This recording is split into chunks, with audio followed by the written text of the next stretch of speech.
So, Sonic runners on mobile devices. I think the aftermath of Sonic Boom Rise of Lyric left a pretty unresolvable stain on the Sonic series as of late, and I wasn't exactly ecstatic to hear the next big game by Sonic Team being a freemium game with microtransactions on the App Store. To be fair, Sonic Jump was pretty fun on its own right, and so was Sonic Dash, but I wouldn't call them the next big thing for Sonic. But to my surprise, Sonic Runners ended up being both surprisingly addictive and actually functions well for a free-to-play game. The gameplay is simple. Sonic runs endlessly through a 2D level reimagining the days of the Genesis titles as he collects rings and jewels, goes through loops, and bounces on badniks.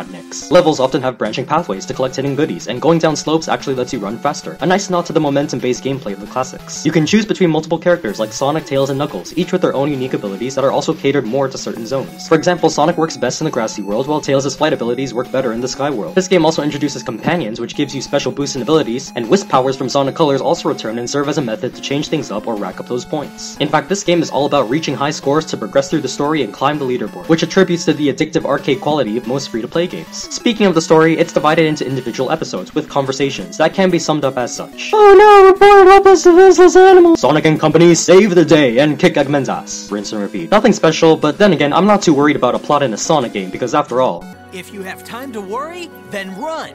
Presentation-wise, it's miles better than what Rise of Lyric could have offered. Backgrounds and character models look very crisp and colorful, and while the game does borrow assets from Sonic Lost World, I still think it's a nice looking game overall. The soundtrack is also rather pleasant and very catchy, coming from the composer of the also rather pleasant and very catchy soundtrack of Sonic Lost World. To be honest, I don't have that much to complain about this game, aside from the pointless story bits that kinda drag the game out, and the game's usage of microtransactions. I mean, really? Freaking 35 real-world dollars for a fictional currency? I mean, most of the rare collectibles and characters are locked behind a paywall, but at the same time, it never comes off as pay to win, as most of the collectibles in the game aren't too hard to come across. And not to mention, you're constantly rewarded shit as you progress, and the game's still enjoyable even if you don't use real money. But overall, out of all the mobile Sonic games, which were pretty novel in their own right, Sonic Runners has to be my favorite one. It has that pick-up-and-play quality that makes it really addicting, and the fast nature of the levels can be pretty tricky to master that makes you want to keep playing. And to think that a freemium mobile game could offer better looks, sounds, gameplay, and content than what this $50 next-gen waste of CryEngine game could offer